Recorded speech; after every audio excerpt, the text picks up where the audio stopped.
ಜಿಲ್ಲಾಧಿಕಾರಿಗಳ ಮುಖಾಂತರ ರಾಜ್ಯಪಾಲರಿಗೆ ಒಂದು ಮನವಿ ಪತ್ರ ಸಲ್ಲಿಸಬೇಕು.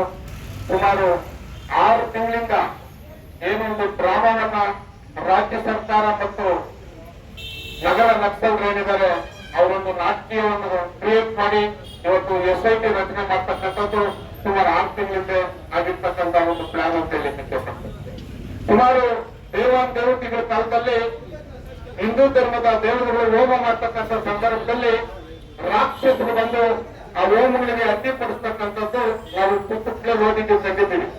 ಅದರ ಒಂದು ಸಂತತಿ ಕಾಂಗ್ರೆಸ್ನವರ ತಿಳಿಯುವ ತಪ್ಪಾಗಲಾಗ್ಬಿಟ್ಟಿದೆ. ಆ ರಾಕ್ಷಸಿ ಸಂತತಿ ಕಾಂಗ್ರೆಸ್ ಸರ್ಕಾರ ಇವತ್ತು ರಾಜ್ಯದಲ್ಲಿ ಇರ್ತಕ್ಕಂಥ ಇಂಥ ಸಿದ್ದರಾಮಯ್ಯನವರು ಇಂಥ DK ಶಿವಕುಮಾರ್ 3 ಜನ್ಮ ಎತ್ತಿದ್ರು ಕೂಡ ಹಿಂದೂ ದೇವಸ್ಥಾನಗಳ ಒಂದು ಕಲ್ಲು ಕೂಡ ಅಲ್ಲಾಟಕ್ಕಾಗೋದಿಲ್ಲ ಅಂತ ಹೇಳಲಿಕ್ಕೆ ಇಷ್ಟಪಡ್ತೀನಿ ನಾನು. ಇವತ್ತು ಏನು ಚಾಮುಂಡಿ ಬೆಟ್ಟ ಹಿಂದೂ ಧರ್ಮಕ್ಕೆ ಸೇರಿದ್ದಲ್ಲ ಅಂತ ಹೇಳಿ DK ಶಿವಕುಮಾರ್ ಹೇಳಿಕೆ ಕೊಟ್ಟ. ಇವೆಲ್ಲವನ್ನು ನೋಡಿದಾಗ ಇವತ್ತು ಹಿಂದೂ ಧರ್ಮವನ್ನ, ಹಿಂದೂ ಸಿದ್ಧಾಂತಗಳನ್ನ, ಹಿಂದೂ ಸಂಸ್ಕೃತಿಯನ್ನ ರಚನೆ ಮಾಡ್ತಕ್ಕಂಥದ್ದೇ ಇವತ್ತು ನಮಗೊಂದು ದೊಡ್ಡ ಸವಾಲಾಗಿದೆ. ಇದು ಬರೀ ಬಿಜೆಪಿಗೆ ಸಂಬಂಧಪಟ್ಟಿದ್ದ ಹೋರಾಟ ಅಲ್ಲ. ಇವತ್ತು ಮಂಜುನಾಥ್ ಗೌಡರು ಮತ್ತು TB ಕೃಷ್ಣವ್ರ ನೇತೃತ್ವದಲ್ಲಿ 4 ತಾಲೂಕಿನಲ್ಲಿ ಇವಾಗ ಸಾಂಕೇತಿಕವಾಗಿ ಹಮ್ಮಿಕೊಂಡಿದ್ದೀವಿ ನಾವು ಹೋರಾಟ. ಇದು ಇಲ್ಲಿರ್ತಕ್ಕಂಥ ಯುವಕರು, ಹಿಂದೂ ಹೆಣ್ಣು ಮಕ್ಕಳು, ಇಡೀ ಸಮಾಜಕ್ಕೆ ಸಂಬಂಧಪಟ್ಟಿದ್ದ ಹೋರಾಟ. ಎಲ್ಲವನ್ನೂ ನಾವು ಪಕ್ಷದ ಹಿತದೃಷ್ಟಿಯಿಂದ ನೋಡ್ತಕ್ಕಂಥದ್ದಲ್ಲ. ನರೇಂದ್ರ ಮೋದಿ ಅವರು, ಅಮಿತ್ ಶಾ ಅವರು ಒಂದು ಸಿದ್ಧಾಂತ ಇಟ್ಕೊಂಡಿದ್ದಾರೆ. ಬಿಜೆಪಿ ಪಕ್ಷದ ಸಿದ್ಧಾಂತ ಇಷ್ಟೇ, ಹಿಂದೂ ಧರ್ಮವನ್ನ ಪೂಜೆ ಮಾಡ್ತೀವಿ, ಬೇರೆ ಧರ್ಮವನ್ನ ಪ್ರೀತಿ ಮಾಡ್ತೀವಿ. ಕಾಂಗ್ರೆಸ್ ಸಿದ್ಧಾಂತ ಏನು? ಹಿಂದೂ ಧರ್ಮವನ್ನ ದ್ವೇಷ ಮಾಡೋದು, ಬೇರೆ ಧರ್ಮವನ್ನ ಪ್ರೀತಿ ಮಾಡೋದು. ಈ ಸಿದ್ಧಾಂತಕ್ಕೆ ಭಾರತ ದೇಶದಲ್ಲಿ ಅವಕಾಶ ಇಲ್ಲ. ನಮಗಿಷ್ಟೇ ಏನು ಮೋದಿಜಿ ಅವ್ರು ಹೇಳಿದ್ದಾರೆ, ನಾವು ಹಿಂದೂ ಧರ್ಮವನ್ನು ಪೂಜೆ ಮಾಡ್ತೀವಿ, ಬೇರೆ ಧರ್ಮವನ್ನ ನಾವು ಪ್ರೀತಿ ಮಾಡ್ತೀವಿ. ಅದರ ಕಡೆಯಲ್ಲಿ ಇವತ್ತು ನಾವು ಕೆಲಸ ಮಾಡ್ತಾ ಇದ್ದೀವಿ. ಇವತ್ತು ಕಾಂಗ್ರೆಸ್ ಸರ್ಕಾರದಿಂದ ಹಿಂದೂ ಧರ್ಮವನ್ನು ರಕ್ಷಣೆ ಮಾಡ್ಬೇಕಂದ್ರೆ ಇಡೀ ಯುವಕರೆಲ್ಲ ಈ ಹೋರಾಟದಲ್ಲಿ ಕೈ ಜೋಡಿಸಬೇಕು. ಮುಂದೆ ಮಂಜುನಾಥ್ ಗೌಡರ ನೇತೃತ್ವದಲ್ಲಿ ಇಡೀ 4 ತಾಲೂಕಿನಲ್ಲಿ ಇರ್ತಕ್ಕಂಥ ಮುಜರಾಯಿ ದೇವಸ್ಥಾನಗಳ ಮೇಲೆ ನಾವು ಸಭೆಗೆ ಕರೆಯೋದ್ರ ಮುಖಾಂತರವಾಗಿ ಎಲ್ಲ ಯುವಕರನ್ನ, ಮಹಿಳೆಯರನ್ನ ಒಂದು ಎಚ್ಚರಿಕೆಗೊಳಿಸ್ತೀವಿ.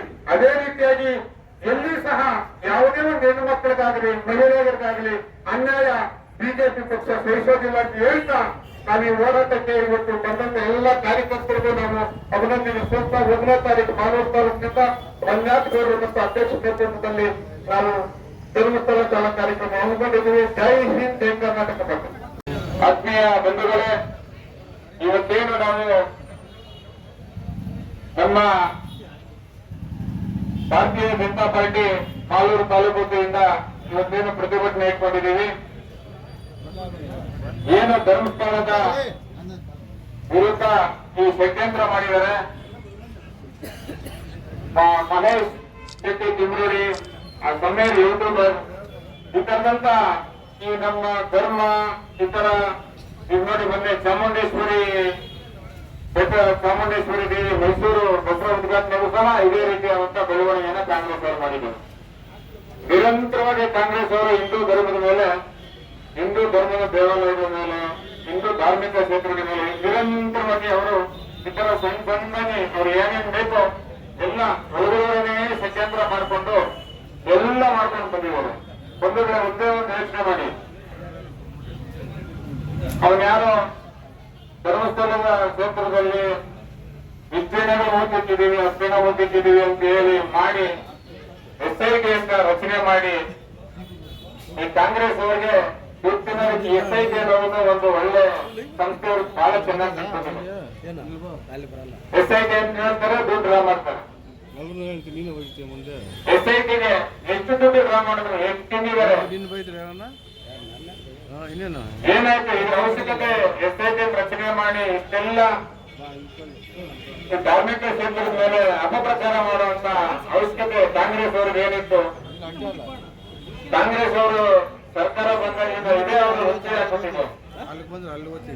ಹಾಗಾಗಿ ಮುಂದಿನ ದಿನಗಳಲ್ಲಿ ನೀವು ಇದೇ ತರ ನಡ್ಕೊಳ್ತಾ ಇದ್ರೆ, ಈಗ ನಮ್ಮ ರಾಜ್ಯಾಧ್ಯಕ್ಷರು ಕರೆ ಕೊಟ್ಟಿದ್ದಾರೆ, 1ನೇ ತಾರೀಕು ಧರ್ಮಸ್ಥಳ ಚಲೋ ಕರೆ ಕೊಟ್ಟಿದ್ದಾರೆ. ಲಕ್ಷಾಂತರ ಜನ ನಾವು ಧರ್ಮಸ್ಥಳಕ್ಕೆ ಹೋಗ್ತಾ ಇದ್ದೀವಿ.